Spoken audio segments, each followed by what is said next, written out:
السلام علیکم ناظرین، پاکستان میں ایک بار پھر ملک گیر پرتشدد واقعات رپورٹ ہو رہے ہیں اور جن کے نتیجے میں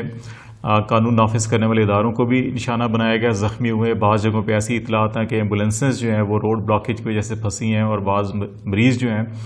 وہ بھی شدید متاثر ہوئے ہیں۔ اور لاہور میں ایک پولیس اہلکار کے جاں بحق ہونے کی بھی اطلاعات ہیں، جبکہ متعدد افسروں سمیت پولیس اہلکار زخمی بھی ہوئے ہیں۔ یہ واقعات اس تناظر میں ہیں کہ جو کچھ عرصہ پہلے فرانس میں بعض ایسے اقدامات کیے گئے، اور یہ وقتاً فوقتاً پاکستان میں صرف پہلی بار نہیں، اس سے پہلے بھی ایسا ہوا ہے کہ عالمی سطح کے اوپر بعض افراد یا بعض ادارے اس قسم کے اقدامات اٹھاتے ہیں کہ جس کے نتیجے میں مسلمانوں کے جذبات مجروح ہوتے ہیں اور ناموس تحفظ رسالت کے حوالے سے معاملات کے اوپر یقیناً کسی کے جذبات کا کنٹرول نہیں ہوتا، اور مسلم جو ہیں، تمام مسلم دنیا کے اندر، صرف پاکستان نہیں بلکہ دنیا کے کسی بھی خطے میں جو مسلمان بستے ہیں، وہ عشق رسول میں اور ناموس تحفظ رسالت کے حوالے سے کوئی کمپرومائز نہیں کرتے۔ یہ ایک پرنسپل ہے جس کے اوپر تو کوئی نہ بات کی جا سکتی ہے نہ اعتراض کیا جا سکتا ہے۔ لیکن یہ ضرور دیکھا جا سکتا ہے کہ اگر دنیا کے کسی خطے میں کوئی غلط کام ہو رہا ہے تو اس کے نتیجے میں جو ہم احتجاج کرتے ہیں یا اپنا موقف جو ہے وہ کسی طریقے سے ریکارڈ کروانا جا رہے ہیں یا ریکارڈ کروا رہے ہیں، تو اس کے نتیجے میں کیا ہماری اپنی قومی املاک، کیا ہمارے اپنے قومی ادارے، کیا ہمارے اپنے جو قوم کے افراد ہیں یا اپنے قانون نافذ کرنے والے اہلکار ہیں، کیا ان کی جانوں کے ساتھ ہم کھیل سکتے ہیں، ان کو ہم نقصان پہنچا سکتے ہیں، ان کی توڑ پھوڑ کر سکتے ہیں؟ میرا خیال ہے کہ اس پہ ہمیں ضرور سوچنا ہوگا۔ پہلی بات تو یہ ہے کہ ہمیں یہ دیکھنا ہوگا کہ ہمارا جو ایمان ہے، ایمان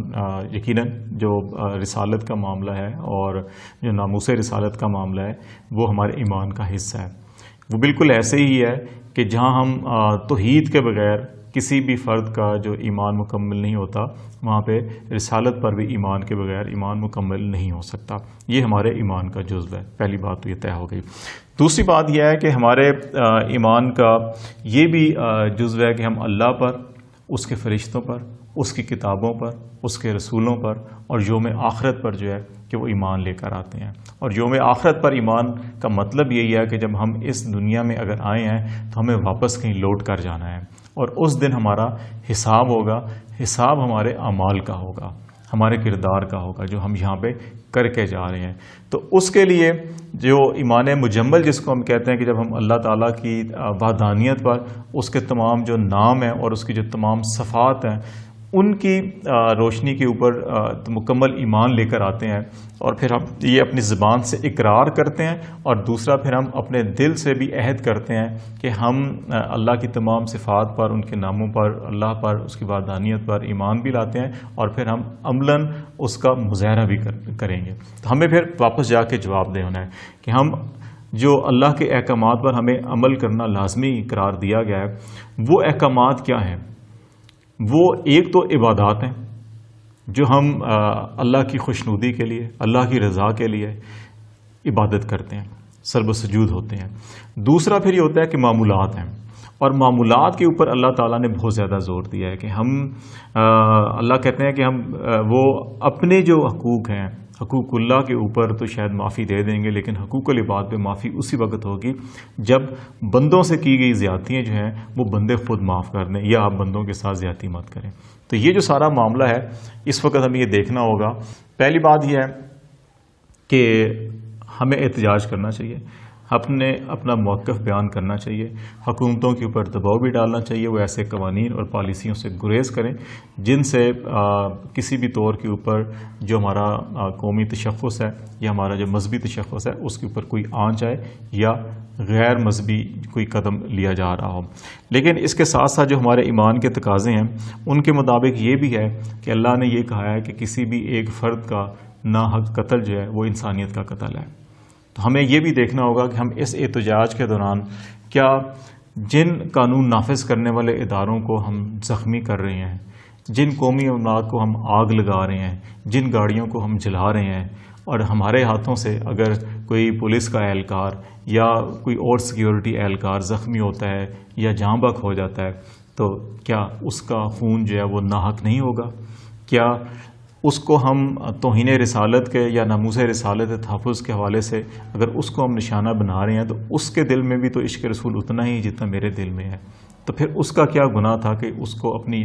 جان جو ہے کہ اس کی ہم نے لے لی یا اس کو ہم نے زخمی کر دیا یا ہم نے کسی کو آگ لگا دی. تو یہ ہمیں ضرور سوچنا چاہیے کہ کیونکہ ہمیں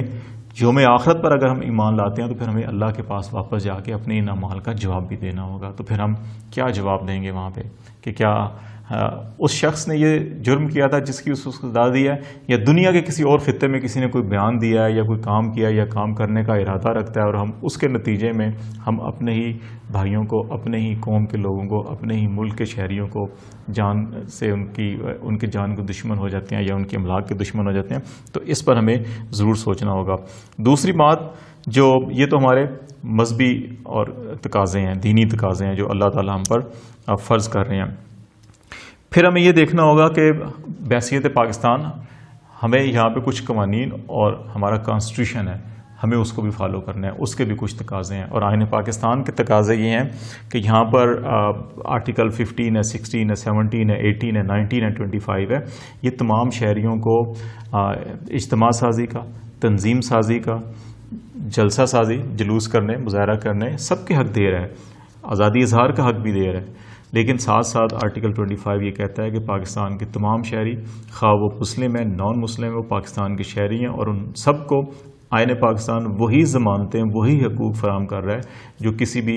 ایک مسلم کو یا کسی بھی ایک بڑے فرد کو ہوگی. کیونکہ تمام قانون میں تمام شہری برابر ہیں تو سب کے حقوق کی ضمانتیں بھی برابر ہیں. اس لیے جب ہم اپنے حق کی بات کر رہے ہوتے ہیں تو ہمیں یہ بھی دیکھنا ہوگا کہ ہم کسی دوسرے کے حقوق تو متاثر نہیں کر رہے. اور اگر ہم اپنے حقوق کے حصول کی خاطر اگر ایک بڑی طبقے کے, جیسے اب اگر پورے شہر بند کرتے ہیں, ملک بند کرتے ہیں ہم, تو اس کے نتیجے میں اگر ہم ایک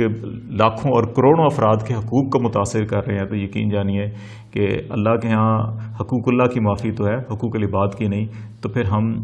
کس منہ سے جواب دیں گے کہ ہم یہ کیا کر رہے ہیں. پھر ہمیں کچھ سیاسی اور کچھ ریاستی تقاضے ہوتے ہیں ہماری سیاسی جماعتوں کو بھی, ہمارے ریاستی اداروں کو بھی سوچنا چاہیے کہ بسا اوقات ہم اپنے حکومتی یا سیاسی مفادات کی خاطر جو ہے کہ بعض ایسے معاہدے کر لیتے ہیں یا بعض ایسی جگہوں پہ اوپر گھٹنے ٹیک لیتے ہیں کہ جن کی قیمت ہمیں بڑی بھاری ادا کرنی پڑتی ہے. تو ہمیں اس قسم کے انتہائی حساس معاملات کے اندر ہمیں پالیسی سازی, قانون سازی اور آئین سازی میں بہت محتاط رہنا چاہیے, نمبر 1. نمبر 2, ہمیں ایسے معاملات کے اوپر جہاں بھی کہیں آگ کا شعلہ بھی ہے تو اس کے اوپر مٹی کا تیل نہیں چھڑکنا چاہیے, اس کے اوپر پیٹرول نہیں چھڑکنا چاہیے, بلکہ اس آگ کے شعلے کو دبانا چاہیے, اس کو مٹانا چاہیے اور ان روٹ کازز کو یا ان وجوہات کو دیکھنا چاہیے جس کی وجہ سے یہ شعلے وقتاً فوقتاً اٹھتے ہیں. تو ہم ان روٹ کازز کو ایڈریس کریں اور ان کو ختم کریں. اور تیسری بات کہ جو حکومتی اور ریاستی اداروں کی ذمہ داری ہوتی ہے وہ بھی یہ ہوتی ہے کہ اپنے تمام شہریوں کے ساتھ یکساں سلوک کرے, ان کو تمام جو ان کے حقوق ہیں وہ پورے کرے اور اپنی جو ذمہ داریاں ہوتی ہیں ریاستی اداروں کی, حکومت کی, وہ بھی پوری کریں. اور ریاستی اداروں کو بھی اور حکومتوں کو بھی اپنے سیاسی مقاصد کے لیے یا اپنے دیگر مفادات کی خاطر ایسے اقدامات سے گریز کرنا چاہیے جس سے معاشرے میں انتشار کے لیے مواد پیدا ہو رہا ہو. اور بحیثیت ایک عام شہری ہمیں بھی ایسے رویوں سے دور رہنا چاہیے یا اس کی حوصلہ شکنی کرنی چاہیے جن کے نتیجے میں معاشرے میں منافرت پھیلتی ہو, جھگڑا فساد ہوتا ہو, انتشار پھیلتا ہو یا امن و امان کا مسئلہ پیدا ہوتا ہو. بلکہ ہمیں ان رویوں اور ان اقدار کی حمایت کرنی چاہیے جس کے نتیجے میں ایک قوم, ایک ملت اور ایک ترقی کی راہ کی طرف, ایک خوشحالی کی راہ کی طرف, ایک امن و ہمانگی کی راہ کی طرف ہم آگے بڑھ سکیں. تو وہی ہماری کامیابی ہوگی.